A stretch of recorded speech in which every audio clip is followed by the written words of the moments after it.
ఒరే మావా, నీకో మస్త్ కథ చెప్తా వినురా. మన పంతులుగారు ఒకరోజు రాత్రిపూట పక్క ఊరు నుంచి వస్తున్నాడు. దారి చూస్తేనేమో చిమ్మ చీకటి, పిట్టకూత కూడా లేదు. పంతులుగారికి అప్పటికే ప్యాంట్ తడిసిపోయేంత భయం వేస్తోంది. కాళ్లు మిక్సీలో వేసినట్టు గిరగిరా వణికిపోతున్నాయి. నోట్లో హనుమాన్ చాలీసా ఫాస్ట్ ఫార్వర్డ్లో ప్లే అవుతోంది. సరిగ్గా అప్పుడే సడన్గా పొదల్లోంచి ఒక నలుగురు దొంగలు మొకాలకి నల్లగుడ్డలు కట్టుకుని చేతిలో తుప్పుపట్టిన కత్తులు పట్టుకుని ఊడిపడ్డారు. హ్యాండ్సప్రా పంతులు, ఉన్నదంతా కక్కేయి, లేదంటే నిన్ను బిర్యానీ చేసి తినేస్తాం అని ఓ రేంజ్లో డైలాగ్ కొట్టారు. పంతులుగారికి అప్పటికే సగం ప్రాణం గాల్లో కలిసిపోయింది. అరెర్రే దేవుడా, నా పెళ్ళాం పిల్లల పరిస్థితేంటి అని లోపల ఏడ్చేస్తున్నాడు. ఆయన దగ్గర చూస్తే ఓ 2 పాత బంగారు ఉంగరాలు, ఓ 100 రూపాయల చిల్లర తప్ప ఏమీ లేవు. ఇవి చూస్తే దొంగలెక్కడ ఫీల్ అయిపోయి చంపేస్తారో అని భయపడ్డాడు. కాని సడన్గా పంతులుగారి లోపల ఉన్న హీరో నిద్రలేచాడు. మైండ్లో బల్బు వెలిగింది. వెంటనే తన కర్చీఫ్ తీసి ఆ చిల్లర, ఉంగరాలు వాళ్ల మొహాన కొట్టి విలన్లా నవ్వుతూ, దొంగల సొమ్ము దొంగల పాలే, పట్టుకోండ్రా బచ్చాల్లారా అన్నాడు మాస్గా. అప్పటిదాకా ఓవరాక్షన్ చేసిన ఆ 4 దొంగలకి ఫ్యూజులెగిరిపోయాయి. ఏంది సామి ఇది, దొంగ సొమ్మా? నువ్వేమైనా అండర్ కవర్ దొంగవా అని అడిగారు అయోమయంగా.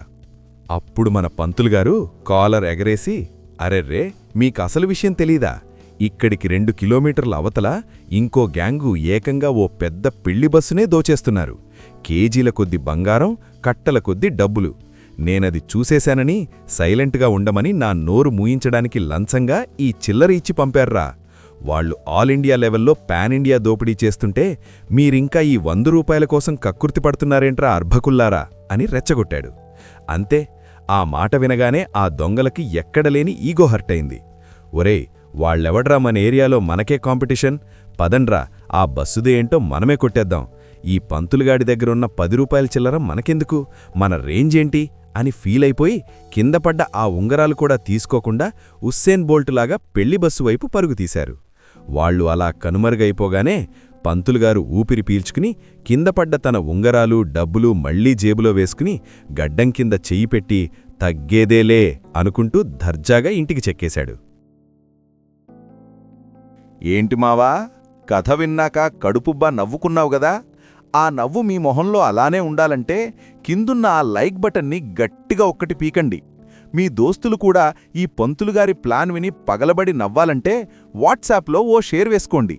బసు, ఇలాంటి ఎక్స్ట్రా మసాలా కిరాక్ కథలు మన ఛానల్లో ఇంకా చాలా రాబోతున్నాయి. అవన్నీ మిస్ అవ్వకూడదంటే వెంటనే సబ్స్క్రైబ్ చేసుకోండి.